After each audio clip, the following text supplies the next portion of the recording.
नमस्कार, मी श्वेता. भाग्यविजय या कार्यक्रमात आपल्या सगळ्यांचं मनापासून स्वागत. आज आपण चर्चा करणार आहोत मेष लग्न, स्वभाव, परिणाम आणि उपाय या विषयावर.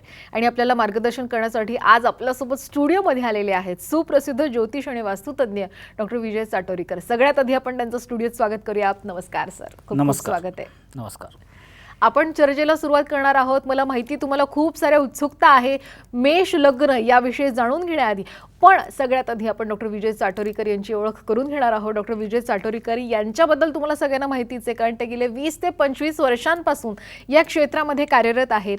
सरांच्या 3 पिढ्या वास्तुशास्त्र आणि ज्योतिषशास्त्र या दोन्ही विषयामध्ये पारंगत आहेत. याशिवाय या दोन्ही विषयात सरांनी PhD सुद्धा केलेली आहे. अनेक मान सन्मान सुद्धा त्यांच्या या कार्यामुळे त्यांना मिळालेले आहेत आणि विशेष करून रत्नांचा असा सखोल अभ्यास सुद्धा त्यांनी केलेला आहे. आज महाराष्ट्रामध्येच बोलायचं झालं तर पुणे, ठाणे, नाशिक, छत्रपती संभाजीनगर, नागपूर या विविध ठिकाणी त्यांचं कार्य चालतं. याशिवाय ऑनलाईन माध्यमातून सुद्धा तुम्ही त्यांच्याशी संपर्क साधू शकता. ईमेल सुद्धा करून तुमचे प्रश्न त्यांना विचारू शकता. चला तर मग थेट चर्चेला सुरुवात करूयात. अर्थात सर, पहिला प्रश्न आहे तो म्हणजे सूर्यकुंडली, चंद्रकुंडली आणि लग्नकुंडली यात नेमकं काय फरक आहे, काय अंतर आहे?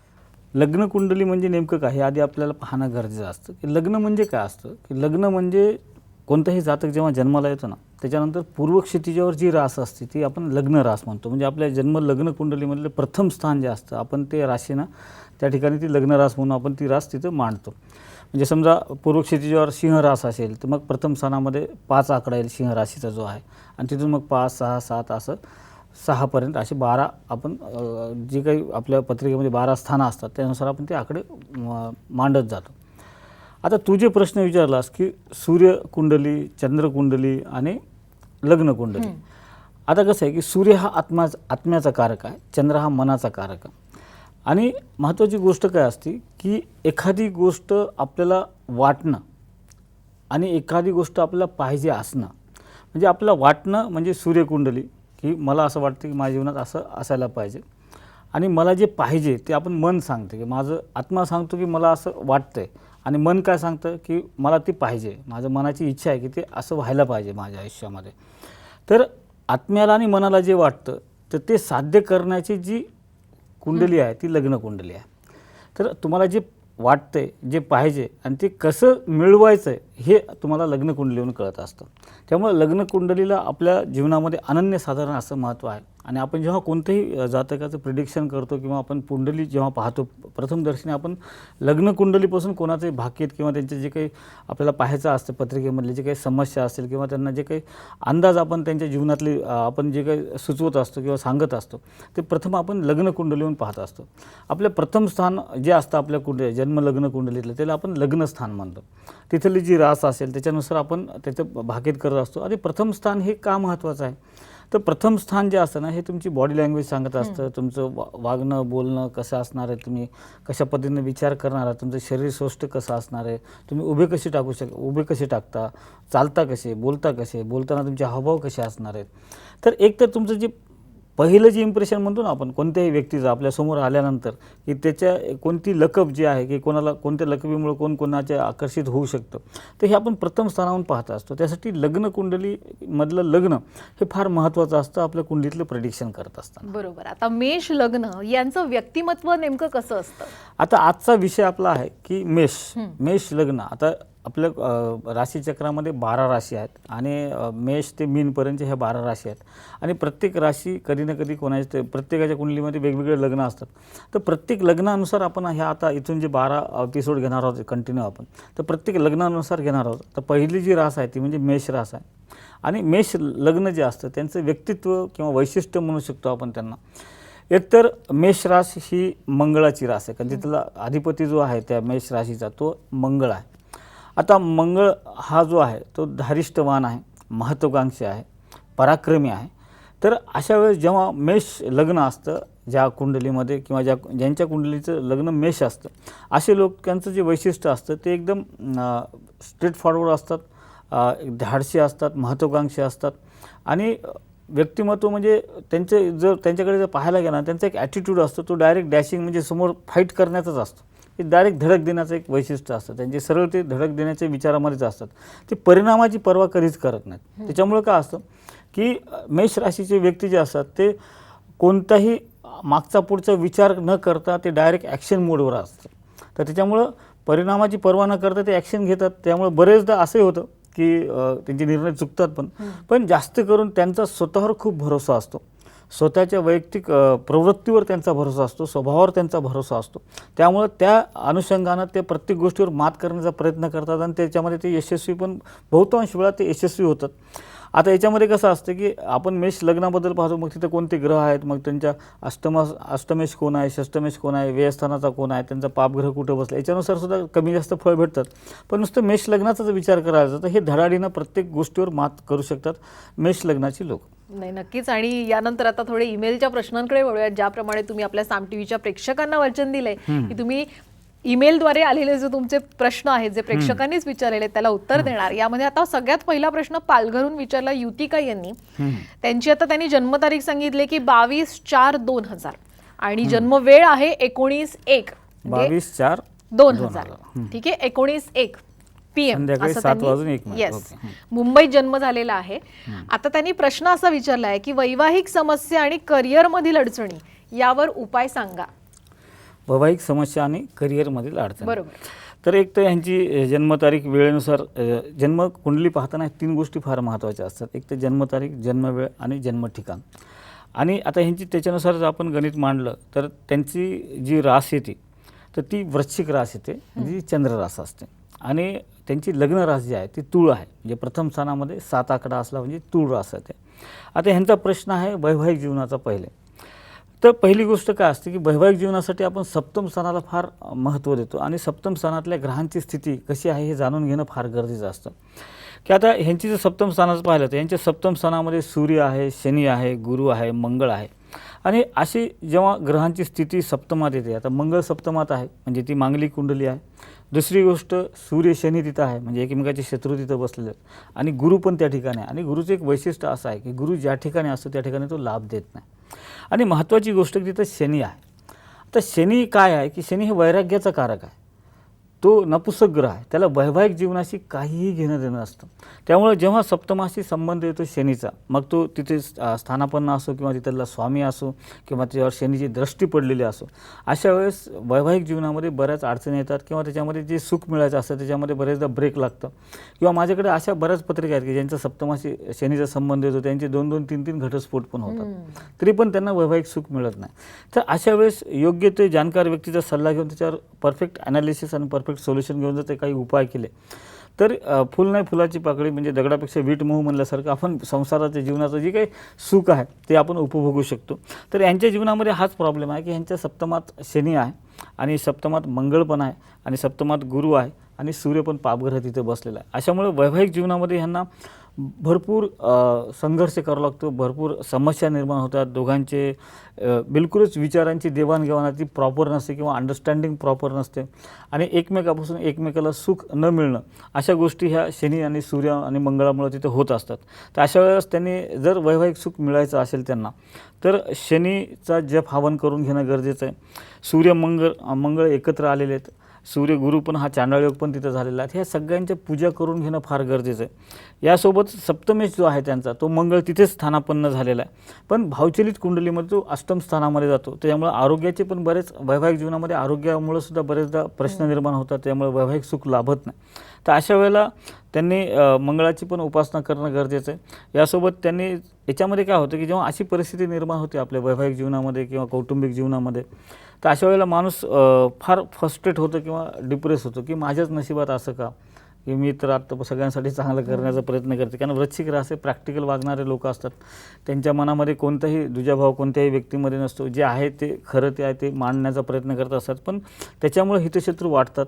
आणि दोघांमधले जे उभयंतामध्ये जे वैचारिक देवाणघेवाण असते त्याच्यामध्ये ते समोरचा व्यक्ती तेवढाच स्ट्रॉंगली समजून घेणारा किंवा समजून घेणारा असला पाहिजे किंवा समजून सांगणारा असला पाहिजे, तर तसा ती मिळत नाही.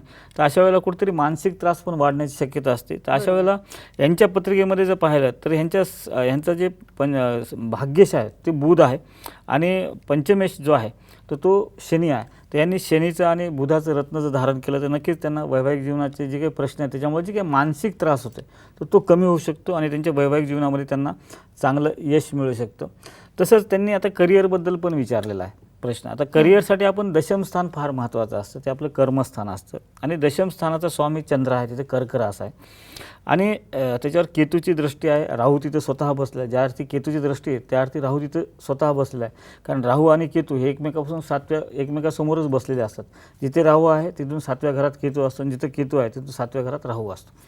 तर राहू त्या ठिकाणी असल्यामुळे राहू हा मंद गतीने चालणारा ग्रह, 2.5 वर्षाला एकदा बदलतो. तर साहजिकच आहे चंद्राचा संबंध तिथं आलेला आहे. आता चंद्राचा आणि राहूचा संबंध येतो तेव्हा आपण ग्रहणयोग मानतो त्याला. तर अशा वेळेस काय होतं की आपल्या इमोशनल स्वभावामुळं आपण आपलं जे आउटपुट असतं त्याचं जे आपण जे मेहनत घेत असतो त्याचं आउटपुट आपल्याला त्या प्रमाणात मिळत नाही किंवा तुम्हाला प्रत्येक ठिकाणी कामाच्या ठिकाणी ग्रँटेड पकडल्या जातं. त्याच्यामुळे तुम्ही तुमची जे काही मतं असतात ते पूर्णपणे मांडू शकत नाहीत आणि त्याच्यामुळं तुम्हाला वापरून घेतलं जातं तिथं. आणि राहू तिथं असल्यामुळे प्रत्येक कामाचं यश मिळायला उशीर पण लागतो. पण नक्कीच हाच राहू त्यांना उत्तरार्धामध्ये आयुष्याच्या नक्कीच चांगलं यश देत असतो. त्यामुळे जर त्यांना करिअरची दिशा ठरवायची असेल किंवा करिअरमध्ये अडचणी येऊ नये असं वाटत असेल तर राहूचे सुद्धा उपासना त्यांनी केली पाहिजे की जेणेकरून त्यांच्या मार्गामध्ये जी काही अडचणी येतात किंवा त्या अडचणी दूर होण्यासाठी राहूमुळे नक्कीच त्यांना चांगला फायदा होऊ शकतो किंवा त्यांनी राहूचं रत्न गोमेद पण धारण केलं तर नक्कीच त्यांना चांगल्या प्रकारे तिथे फायदा होऊ शकतो. नाही आणि नक्कीच खरं तर युतिका या पालघरला राहता तर तुम्ही थेट सरांना भेटू शकता ठाण्याच्या त्यांच्या या सेंटरला जाऊन.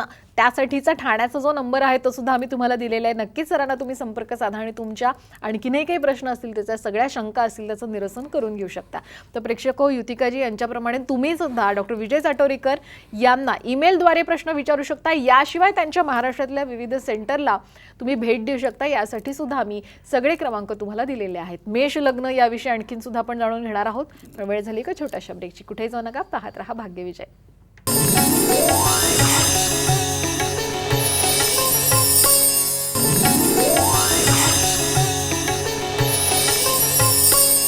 ब्रेक नंतर पुन्हा एकदा भाग्यविजयमध्ये आपल्या सगळ्यांचं मनापासून स्वागत. आज आपण मेष लग्न स्वभाव परिणाम आणि उपाय याविषयी जाणून घेतोय खरं.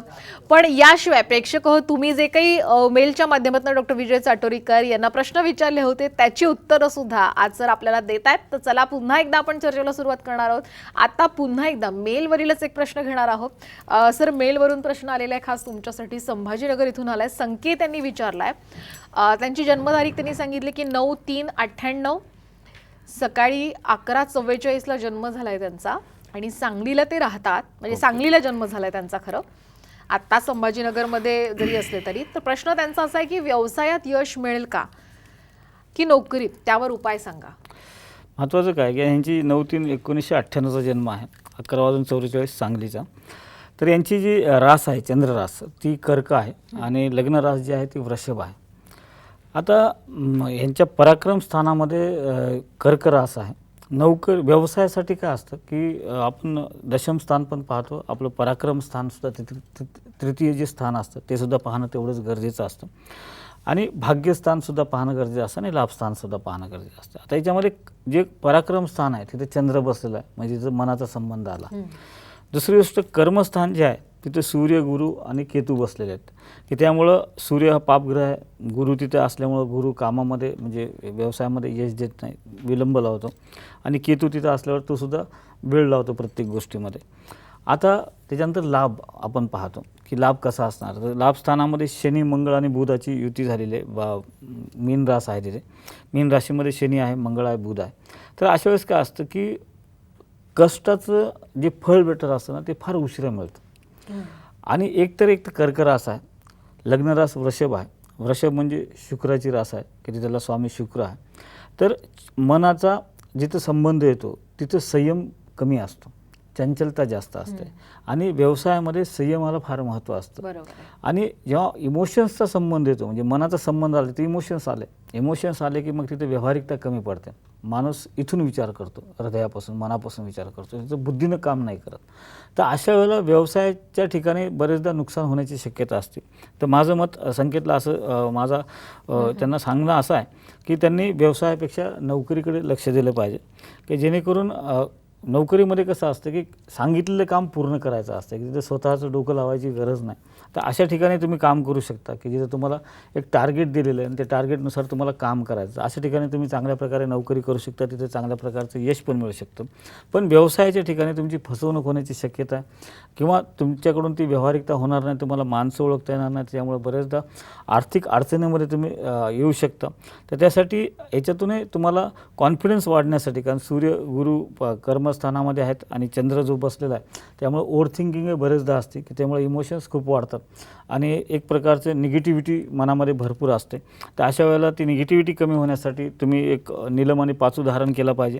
त्यासोबतच कर्मस्थानामध्ये जो गुरु केतू चांडाळ योग झाला आहे किंवा सूर्यगुरु पण तिथं आहे तर त्याची पूजा करून घेतली पाहिजे. आणि लाभामध्ये शनी आहे आणि तुम्हाला सध्या केतूची महादशा चालू आहे त्यांना, तर केतूचे जपाने हवन करून घेणं तेवढंच गरजेचं आहे. तर हे जर करून घेतलं तर नक्कीच त्यांना एक योग्य ते मार्ग सापडेल, योग्य ते निर्णय घेता येईल आणि निर्णय घेतल्यावर पुन्हा पश्चाताप करायची वेळ पण नाही येणार. नाही, आणि खरंच खूप छान मार्गदर्शन केलं संकेत यांना तुम्ही. संकेतजी, मला तुम्हालाही सांगायचं आहे की छत्रपती संभाजीनगर इथे स्वतः डॉक्टर विजय चाटोरीकर यांची व्हिजिट असते. यासाठी आम्ही संपर्क क्रमांक सुद्धा दिलेला आहे. नक्कीच अपॉइंटमेंट घ्या आणि त्यांच्याकडनं आणखीन जर तुमच्या काही शंका असतील तर याचं निरसन करून घ्या. रत्नांविषयी सुद्धा अधिक माहिती तुम्ही त्यांच्याकडनं घेऊ शकता. सर, आता आणखीन एक प्रश्न नाशिकहून आलेला आहे, तो आपण घेणार आहोत. मयूर यांनी विचारलेला आहे. त्यांची जन्मतारीख त्यांनी सांगितली की 23/11/93.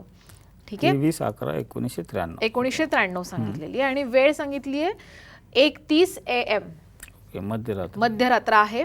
पुण्याला जन्म झालेला आहे त्यांचा. आणि त्यांचा प्रश्न असा आहे की मानसिक त्रास होतोय, त्यावर तुम्ही काय उपाय सांगाल? आता महत्त्वाची गोष्ट, यांची तारीख जन्मतारीख आणि वेळेनुसार यांची कुंभ रास येते आणि कुंभ रास चा स्वामी शनी आहे आणि त्यांची लग्न रास जी आहे ती सिंह आहे, त्याचा स्वामी सूर्य आहे. आता सूर्यपुत्र जरी शनी असतं तरी दोघांमध्ये थोडे वैचारिक मतभेद आहेत, म्हणून त्याला एकमेकाला आपण शत्रू समजतो. आता मानसिक त्रास जो असतो ना त्याचा संबंध चंद्राशी येत असतो. तर शनीचा सोबत जेव्हा चंद्र बसतो तर ह्यांच्या पत्रिकेमध्ये सप्तम स्थानामध्ये शनी आणि चंद्राची युती झालेली आहे, त्याला आपण विषयोग म्हणतो.